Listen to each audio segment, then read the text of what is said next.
free world. Yeah. My hitters be moving and shaking to stay out the streets. Yeah. Your hitters be hating, your hitters be looking so weak. Yeah. My hitters be moving and shaking to stay out the streets. Yeah. Your hitters be hating, your hitters be looking so. Snuff the shooter, snuff the looter, snuff the booster, snuff the money mover. Hail to the culture. Once again, we are back. It's your boy Bryce. Here with my man Jerome Coleman once again, man. Hey, Rome, it was not a pretty game to say the least. I think we could describe it as the tale of two halves, man. But how you feeling, bro? Man, it was a disgusting game to watch in the second half, man. I ended up actually getting sick myself and throwing up for about 24 hours with a stomach bug. I don't know if it was the fast food I ate or the game I was watching, but I was definitely not feeling it. Yeah, probably some sort of combination of both, man. 'Cause that was definitely an ugly game. Just to give a slight recap. The Skins got out to a quick set. I wouldn't call it quick. I mean, it was methodical. 17-0 lead over the Eagles. The Eagles ended up coming back right before the half was over and throwing a bomb to who else but Deshaun Jackson. At which point, the Redskins came back, kicked a field goal, and had the game 20-7 going into halftime. So, like I said to start off, it was kind of the tale of two halves. So, in this recap section, man, let's kind of break it down into the two halves, Rome. So, in that first half, man, let's take it to the let's go with the Terry McLaurin touchdown, man. So, I guess at that point, we're looking at, 14-0? Because Vernon Davis already had his crazy play, which was just an all-time great Redskins play. It's a damn shame that this game has to be a loss after a play like that. But so once Scary Terry, man, shocked us all with that big-time touchdown, man, it was 14-0. What were you feeling at that time, Rome? How did you feel like the game would play out? What were your odds? What did you think about odds at that moment? I just want to get into your mind when you saw that long touchdown to Terry McLaurin. Man, when I saw that play, I felt validation in saying that Haskins should sit for a little bit and wait. I really felt like Keenum had what it took to lead this offense in the interim, in the short term, while Haskins develops. But honestly, that same feeling went away when he missed them later on in the second half. After Philly scored their next big Deshaun play. So, I mean, I think the biggest disappointment for me in that second half at least was the defense. Because once we were up 20-7 at the half or whatever, I'm thinking, man, our defense, this is when they're going to show the world, show the whole league that they're serious, man. Like the Eagles are this high-powered offense, and we're going to hold them to 17, maybe 14 points. That was not the case. We ended up losing the game 32-27 after being up 20-7 at the half. So if you look at the second half, they beat us 25-7, and that last touchdown for us was basically garbage time. Man, the second half was just disgusting, man. It was just disgusting. Disgusting is the nicest word I can even think of to say, man. Like, how were you feeling in the second half? At halftime, how were you feeling? Good? Well, yeah, that's it. Let's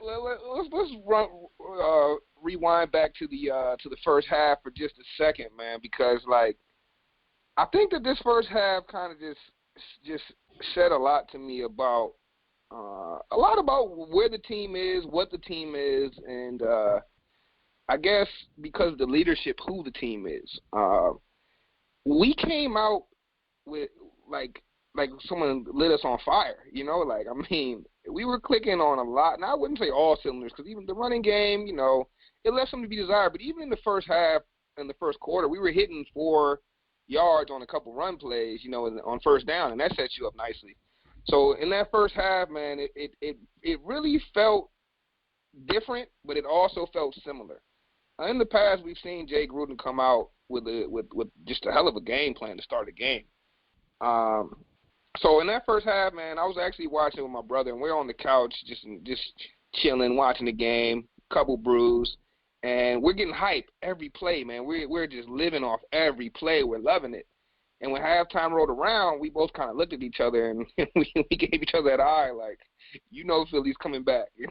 And we both agreed, like, we knew it was coming. And that's not because of the team we saw in the first half. That's because of the sample size we've had in the past. I mean, how many times, Rome, can we count Jay Gruden coming out in the second half and the team looks dead? I mean, it's happened. I can't even – if I had $1 for every time it happened, I'd at least have $15. I mean, it's happened a lot. It's happened a lot over his tenure, man. And so it wasn't surprising to me when Philly started to roar back. Now, I guess what was the most surprising to me was the fact that they roared back with 2 Deshaun Jackson touchdowns. The dude was on your team. You know what he does. The league knows what he does. Everybody knows what he does, man. Deshaun Jackson is succeeding in one of 2 ways. Screen pass that he just miraculously takes to the house, or deep bomb towards the end zone. That's all that's happening. Like, in the Redskins, even after it having happened to them one time, let it happen a second time. So I guess we kind of outlined the first and second half just a little bit. So that brings me to our next point, man. Who do you blame more for this loss? I mean, do you blame Jay Gruden for not having the team, prepared with another game plan, a second-half game plan? Or do you blame Manusky for the putrid defense in the second half? Man, it's tough. It's tough because, like you were just saying, man, Gruden is known for not making second-half adjustments. And in his tenure, we've been getting beat down in the second half of games. So I want to lean towards Gruden, but then it's like Manusky couldn't get a scheme or come up with anything to get the defense off the field. Whatever he was doing in the first half, Doug Peterson figured it out and was just dominating him in the second half. I think the first drive in the third quarter was damn near 7 or 8 minutes. That's half the quarter. The Redskins, I think, ran like 3 or 6 plays in the third quarter. Like, that's horrible, and he's had bad second halves in the past, but this past one was horrible. I mean, horrendous. So I don't know, man. I don't even know if I can blame Manusky more. I'm going to have to give more of the blame to Gruden because being the head coach, you're responsible for all of it. So I got to lean more of the blame towards him. But looking at the defense in the second half, getting blown out how they got blown out, letting those Deshaun Jackson plays up when they're coming, like you just alluded to, that lets me know why they were bringing in other defensive coordinators while they still have Manusky in there, because he's not it, man. He's not it, and they both got to do better because that second half was completely unacceptable. Yeah, nah, man. I couldn't agree more with everything you said. That second half was ugly. It was ugly. And I think the thing that bothered me the most out of the second half, it wasn't the fact that the Eagles came back. Because, like, you would expect a Super Bowl caliber team, to find themselves in the game after 30 minutes of football. I don't care if they're down 20-7. That's just 13 points. You would expect a Super Bowl caliber team to try to find their way into the football game, but I expected the Eagles to get back in the football game. I just didn't expect them to be blowing us out by midway in the second half. Yeah. Like, we're up 20-7. I'm expecting if we lose, it's going to be on a last-second Philly field goal where we dueled with them in the second half. We went back and forth a little bit. They were a little more dominant. No, it wasn't that at all. It was complete domination. And it wasn't just complete domination. It was complete domination on very, very, I wouldn't say basic things, but I would say things that the Redskins should have been well aware of. And I think one play in particular, man, just completely sums up, not necessarily the play, but the reactions. If anybody wants to go back and, find this play, you can probably easily find it on Twitter or online or whatever. But I think it was a 3rd and 15. We had them in a pretty good position. They were somewhere around midfield, but if we stop them, we get the ball back. And this is second half, late second half. And Carson Wentz scrambles around just a little bit, gets our defense all shuffled up, proceeds to scramble to the sideline, and finds Zach Ertz for 15 yards on a 3rd and 15. Now, the play, it was like one of those moments where once he got out the pocket, you knew something bad was going to happen for the Skins. But the thing that stood out to me the most was they showed the sideline because the play was right on the sideline, and all you see after the completion is this guy, Manusky, throw his hands into the air and just, slam down onto his lap like some sort of child that's just upset. And I'm like, dude, you over here looking upset, taking it out, and your team is seeing this. Like, you're the coach. You're one of the leaders. And you just over here looking like a child, man. It's like that's a lack of preparation in my eyes. That is just a lot. That's just a very bad plan. I mean, how many times did we blitz? We had so few blitzes in the second half. Like, you should not be sending 4 people or 3, let alone 3, once you realize that your pass rush is not working. And there was no adjustments from the defensive side of the ball. Now, don't get me wrong. The offense faltered in the second half, but you're talking about 10-yard holding penalties, 5-yard penalties, holding them back. You had a drop pass by Paul Richardson, which was a great play. Then, like you mentioned, Case Keenum misses the big hit to Terry McLaurin, which was another great design play. So we had some plays that could have been hit in the second half. It was just a lack of execution on offense.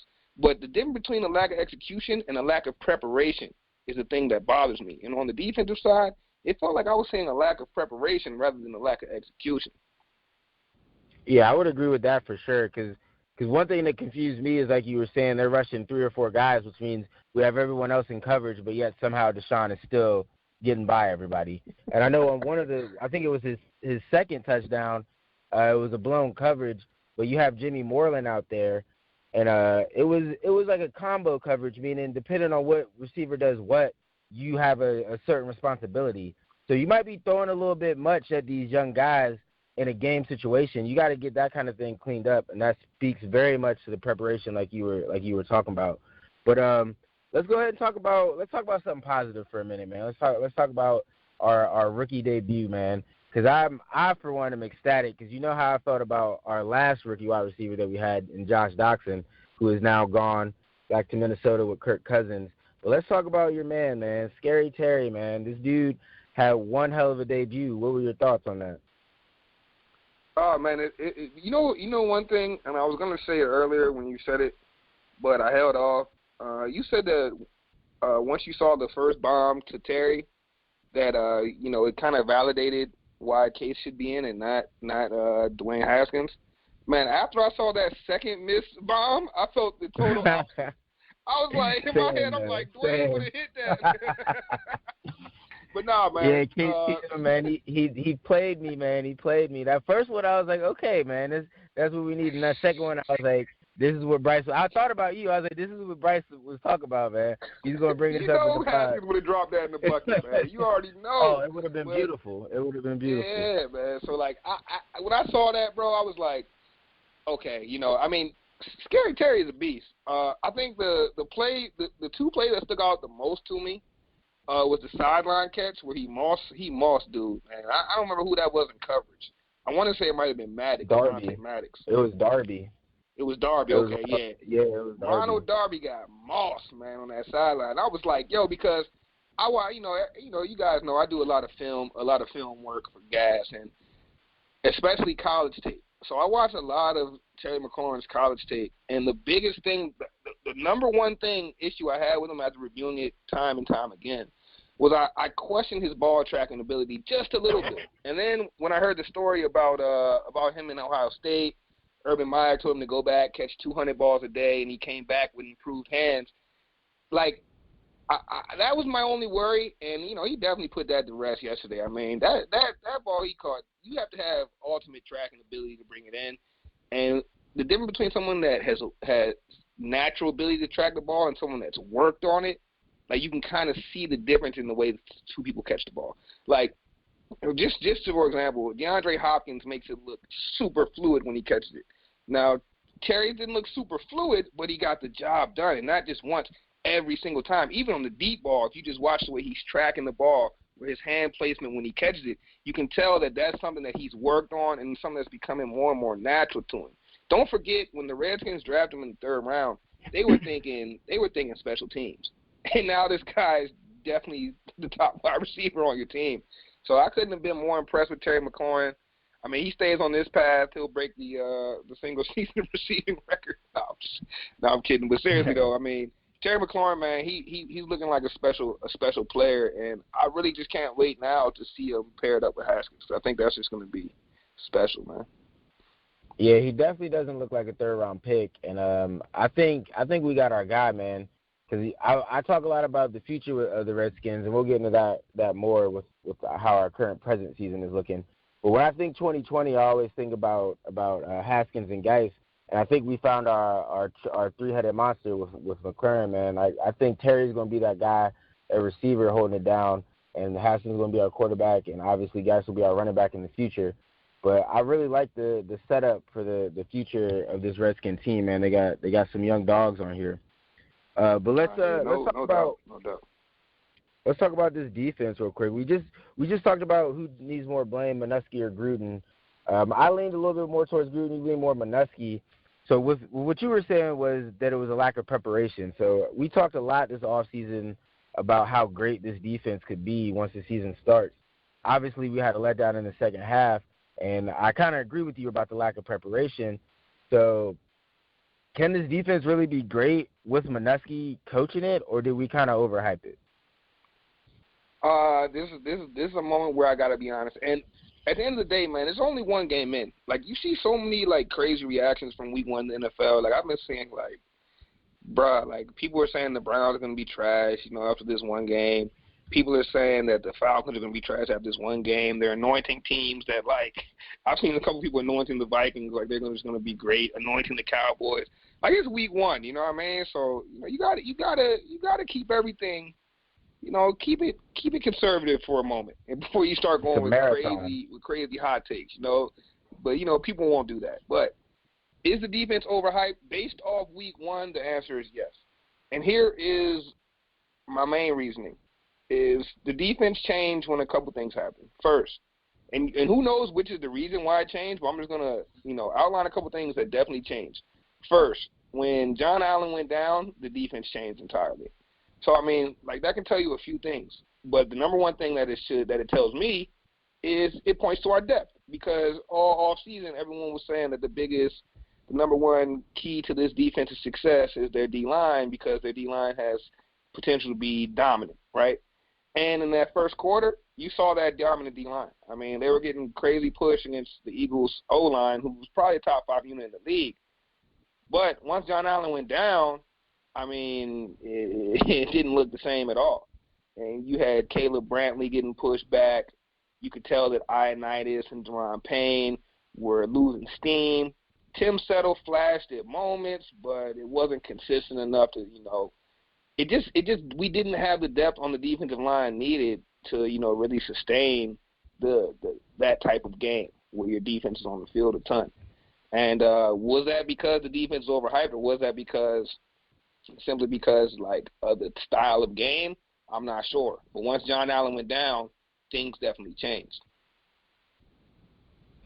Yeah, I'm gonna say the defense is overhyped, but I'm gonna go at the secondary. And I will say this while speaking on the front seven, the pass rush had to be better. I know they didn't throw any crazy blitzers or nothing, but like, you would expect more out of the front four from Washington. Kerrigan didn't really get any pressure. I know he started slow last season too. And Montez Sweat, I barely even noticed him, which was a little disappointing. But really, I think those guys will get it together at some point. I do think the depth will work itself out. Those big linemen, it's their first full game, so it's hard to not get gashed at that size in the NFL. So I think that will eventually work itself out. But the secondary, man, I don't know, man. I just don't know. I like Landon Collins in run support. I didn't like him too much one-on-one with Celtic. I know he, or Zach Ertz, my bad. I know he didn't get burnt or nothing, but he didn't do that great either. And then Dunbar had his moments, but he also had his bad ones, more bad ones than good ones. And then my man Josh Norman, oh, man. I was hoping we could get at least one more solid, like, I'm not an elite corner, but I can still be your number one corner. He didn't even look like a number one corner in week one, man. I know it's a long season. We still got time to go, but Josh Norman looked horrible to me in this game. And I'm a huge Josh Norman fan, supporter. You know this very well. Anyone who follows the pod knows I've taken up for Josh. But week one, man, he's getting a big fat F for me. And because of that, I got to look at the overall secondary is overhyped, which brings down the whole defense. So in my mind, yes, the Redskins defense was a bit overhyped. Outside of Landon Collins, we just have a bunch of average guys in reality. Yeah. Now, I mean, you bring up a couple really good points, man. The secondary, the secondary leaves a lot to be desired. The back end, I wasn't too upset with. I mean, when I see a blown coverage, like, and I see Monte Nicholson trying to run down and track down Deshaun Jackson when the play is clearly past him, I don't get mad at that, because that's clearly miscommunication that didn't get to him. But the Josh Norman stuff, man, it was tough to watch. I mean, he had one play, I think it was against Alshon Jeffrey. He's in press man, and he's using a press bail technique though. So he's supposed to just show the press and be bailing with his man immediately. And he bails, but he's bailing, and instead of looking at the receiver, he's looking at the quarterback. Receiver breaks off his route. Carson Wentz throws it to Jeffrey. Not only does Josh Norman get to Jeffrey late, but he doesn't even make the tackle, and it's like a 12-yard first down on third down. And it's just because, like, the guy's not playing his technique properly. Don't get me wrong. I know when we brought Josh over, he was coming from a crazy front seven, and he was asked to play a ton of zone where he was able to look at the quarterback and kind of eye the receiver at the same time, and was allowing him to make a ton of plays on the ball. But when you're not in that coverage, you can't play your eyes like you're in that coverage. You can't use your eyes like you're in zone when you're in man. And, you're supposed to watch that man to know when the ball is coming. And there's just certain things that Josh doesn't do. I guess it's veteran techniques that he's kind of picked up to help his game. But because his athleticism has dropped off to where it has, it doesn't help his game anymore. And that first down was just evidence. And I was, like, watching it, man. It's just like, damn, like, how many of these plays can we take? I think the other big thing with the defense, man, that was kind of concerning, and it was kind of like our calling card last season, was the splash plays. Remember how, Rome, like last year, it was like the defense wouldn't do squat all game, and all of a sudden they get a pick for like 35 yards, you know what I mean? Or they get a fumble recovery, or they making something happen. But maybe it was a big look at that Tampa game last year. That Tampa Bay game last year is a perfect example. Perfect example. And yesterday, there were just absolutely no splash plays, man. And I think, like, when you don't have splash plays on defense, because that's what defense is now, you're not going to be just stopping these offenses that have all the rules tailored to them being successful. You're not going to just stop them up and down the field anymore. That's not how it goes anymore. How it goes, you have to have splash plays. And I didn't see any creativity from the defensive calls to even generate a play like that. All I saw was vanilla coverages, and guys not even getting the coverages relayed to them. So there's definitely a lot of issues on the defense, man. That was just not a good showing for Manusky, though. I mean, Manusky hasn't really done anything since he's been here to make you say, like, oh, this is a great defensive coordinator. But, man, yesterday, especially with all the hype that's been given to our defense the entire offseason, to come out look like that in the second half, I put more blame on Manusky than I do Gruden for that one.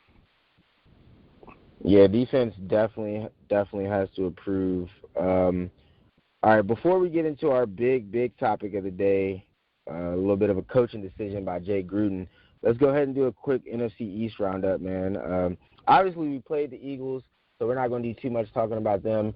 My big takeaway from the Eagles this week is they got Deshaun Jackson back. So, I mean, that says what it needs to say in itself, man. Do you have any other thoughts on the Eagles other than that?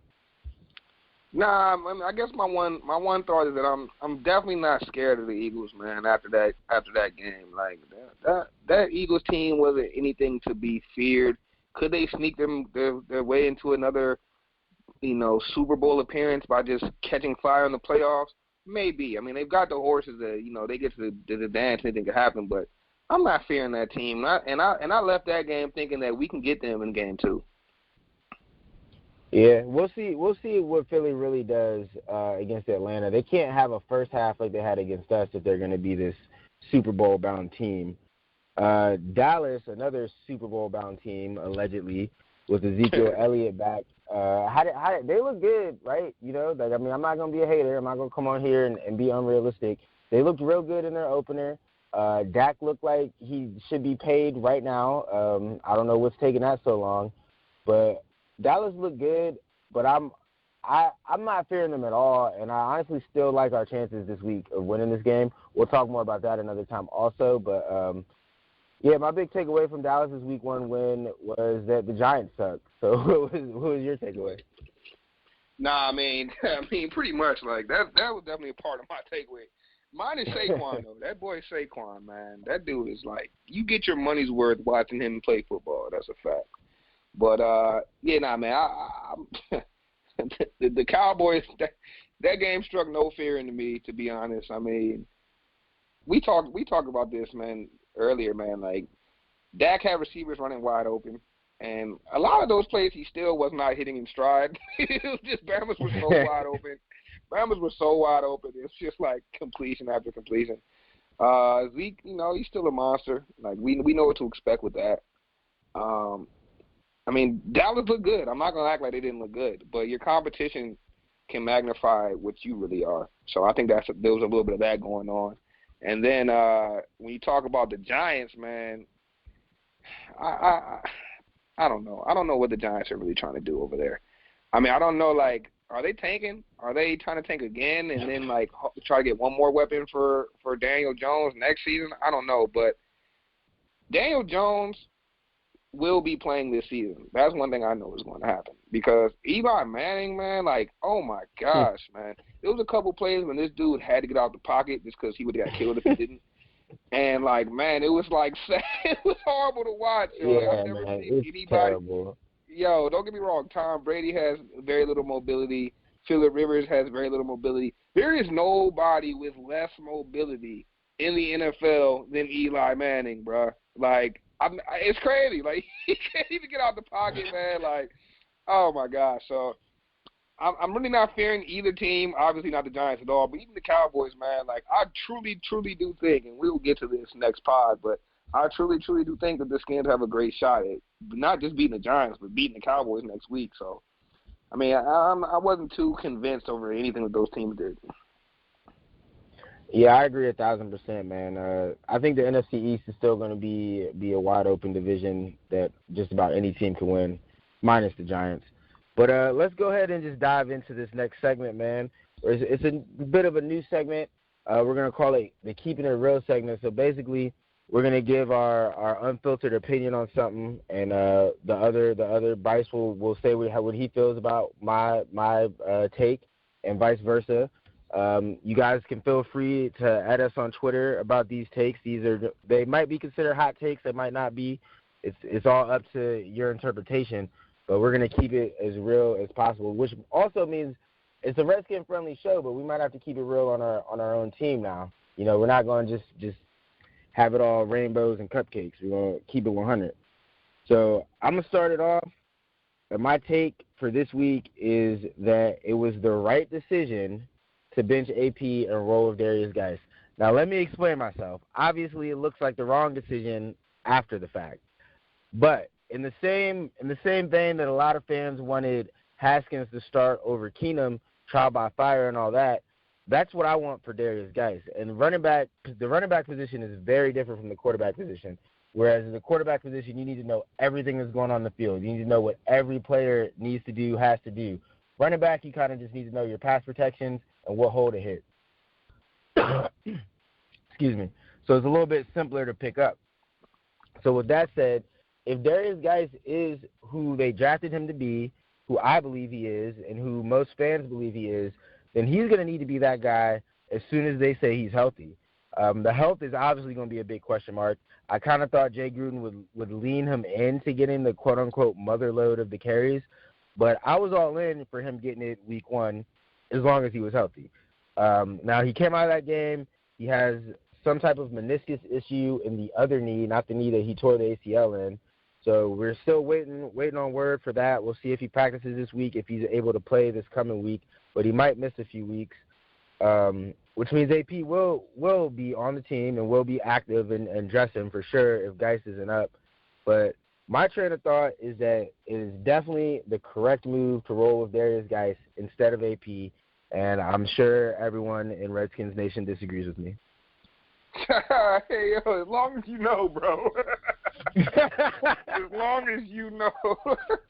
Well, hey, look, man, so before I get into any of my takes, man, this has to be addressed, of course. Hey, I feel you. I do feel what you're saying in theory, right? I mean, if you've got a young guy and you think that he's ready to take on the load and you think that he's better than the guy that's in front of him, he should get the nod. You know what I mean? I get that. I get that part. But in my opinion, there's other factors surrounding this decision that were not accounted for by the head coach of the team. So let me break those down. First, you kind of got at this, but first, AP went for over 1,000 last year. Let's not take that lightly, because it doesn't happen with maybe 10 to 15 backs every season. So AP went over 1,000. That in itself should have at least, garnered him some sort of respect when it came to naming the 46 players that'll suit up. Number two, AP had a 95-yard run against the Eagles last year. I mean, yeah. He had 95 yards on one play against the Eagles.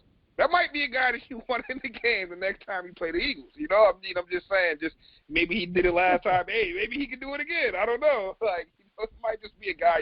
Jay Gruden, you might just want that guy on your team when you play the Eagles again. Who knows, though? And number three, and this I think is my biggest point, man. And because I've seen a lot of guys, a lot of Redskins pundits who kind of feel the same way as you do, Rome, just based off the fact that Darius was young and he was ready, and they're not giving that same type of thought to the quarterback. I mean, Haskins is young and he's ready, and the crazy thing about Haskins is because you think about it this way: every time somebody brings up quarterbacks and why Haskins shouldn't play or why he should play, whenever that debate's brought up, people always talk about guys, and they always talk about two guys in particular. They always bring up Aaron Rodgers and they always bring up Pat Mahomes. They say, you see, these guys sat a year. Why shouldn't this guy? Well, you know the reason those guys sat a year? Because they both had, one had a certified Hall of Famer in front of them in Brett Favre, and then Pat Mahomes had Alex Smith, a Pro Bowler coming off a great season in front of him. What's similar to Darius, guys, is he had a Hall of Famer, a guy that went for over 1,000 the year before, in what should have been in front of him, right? But instead, we crowned Geis before we even knew if his ligaments were ready. Geis wasn't even cleared for contact until about a week and a half ago. No, really, though. Maybe 2 weeks ago, he was cleared for contact. Yeah. And now we're just going to give him the full load when we have a Hall of Famer sitting right there ready to take on some carries.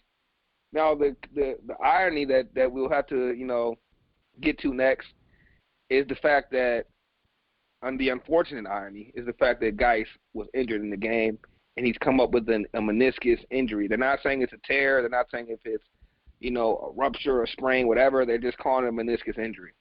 Anybody that knows a little bit about the meniscus, that's what controls your lateral movement in your knees.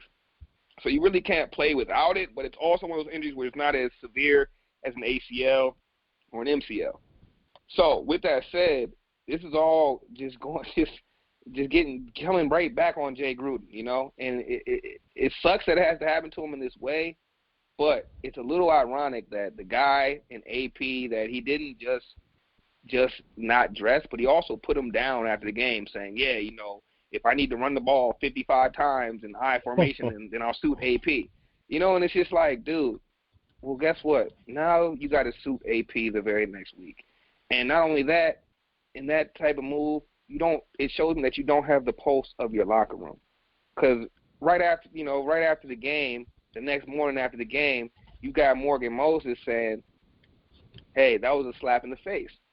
So you see what the locker room thinks about this. Like, it's a slap in the face. And, it's just like, if you have the pulse of your locker room, the pulse of your team, there's no way you bench a guy like AP. There's absolutely no way you do that unless there's something else going on that we just don't have all the information to. And that's kind of the feeling I get, that maybe this was a front office versus coaching struggle. And Jay Gruden decided, I'm benching AP, and it's going to be me flexing my power just a little bit. All in all, I think it was a horrible move, and I got to be honest, Rome, I couldn't disagree with you more on this one because, when AP wasn't suited, I think I texted you as soon as it happened. I'm like, bro, they're not even suiting AP. I'm like, man, it's crazy. It was crazy. It was just a crazy move all in all to me. Yeah, I agree with some of your points, and this is the thing, though. I think I don't think it's a struggle with the front office. I think it's a struggle with Jay Gruden and his coaching style. He's never really committed to the run that much. When I was first thinking about AP, Geist, and Chris Thompson, I was thinking, those would be your 3 running backs every game, and you figure special teams out with an extra receiver or extra whoever, and then you kind of just have a 2-headed monster at running back, and you are running it 30-plus times a game. That's what I was thinking.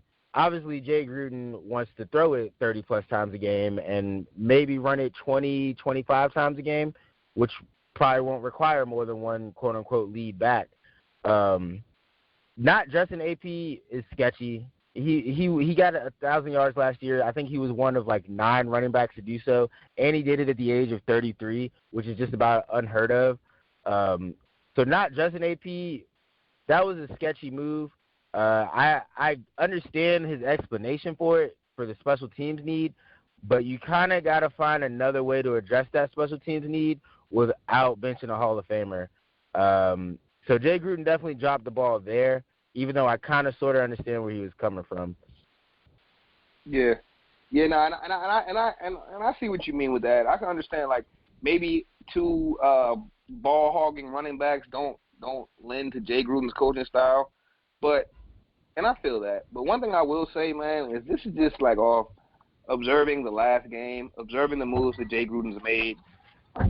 For a long time this offseason, I thought that Jay Gruden was coaching to, I thought he was coaching to not get fired, right? That's really what I thought. But after this last game and after really kind of just looking at all the moves he's made, I'm realizing now, Jay Gruden's not coaching not to get fired. Jay Gruden is coaching to get hired. He's coaching to get hired as an offensive coordinator next year, bro. I'm telling you. It's the only reason I can see, man. Jay Gruden, because think about it this way, right? At the end of the year, everyone looking for offensive coordinator, they're going to look at stats, they're going to look at numbers, they're going to say, oh, wow, this guy had Case Keenum throw for 4,000 yards? Oh, wow. This guy, you see what I mean? You see what I'm getting at with this? Is Jay Gruden is doing a lot of things that in a vacuum will kind of still make Jay Gruden, the play caller, look smart and look right. But as a team, it's not going to benefit the Redskins winning games. So that's kind of where I stand with Jay at this point, man. I think he's coaching to get hired, and I think he's eyeing offensive coordinator positions for next season. Because I think I think he feels as if the writing's on the wall for him in Washington. Yeah, I could definitely see that, man. Yeah, so let's keep it moving, man. That's kind of our thoughts on the Geist thing, man. And then we're both big Geist guys, so we're hoping for the best for the kid. I'm calling him a kid, and he's 2 years younger than me. But I still wouldn't consider Geist injury prone, man. Everybody trying to throw these labels on this young man. Just stop with that. The dude's not injury prone. Yeah. I mean, he's had football, a couple. Man. He's a running back, and it's football. If anybody calls anybody injury prone in football, it's just you've never played football, and it's understandable. But it's this is a gladiator sport. When gladiators go into the ring into the Coliseum with all those crazy animals, they already know in their heads something bad could happen. But that's why they're a gladiator. They go out there without fear. And one thing I will say from Geist, man, is I love that he was running without fear. Even if the results weren't necessarily the 10 for 18, wasn't necessarily what we were looking for, I didn't think it was anything bad on his end. I just thought the yards really weren't there to get. So, all right, man, I guess we'll start to wrap things up for today, though, man. Any final thoughts, Ron? None off the top of my head, but be on the lookout for that next pod, though. Yeah, big facts. Y'all know, man, it's Dallas week. The We Want Dallas chants should be in full effect because we want Dallas, man. And if you listen to this pod, go ahead and add us and tweet We Want Dallas because that's just how we feel right now, man. Me and Rome, we not afraid of Dallas at all. We're going to give you guys more of our, kind of our expectations on the game on the next pod, so please pay close attention. If you haven't already downloaded the Gas Sports app, go onto your app store, whether it be Android Marketplace or Apple App Store, and type in Gas, G-A-S, Gas Network, and the app should pop right up. And while you're at it, just go ahead and give it those 5 stars, man. Show us some love. But Bryce and Rome, man, at you guys again. And until next time. Free world. Yeah.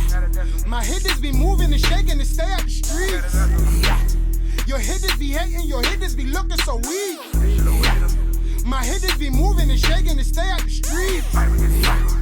Your hitters be hating, your hitters be looking so. Snuff the shooter, snuff the looter, snuff the booster, snuff the money mover. Snuff the hater, snuff the player, snuff your hairline, tape up and shape up.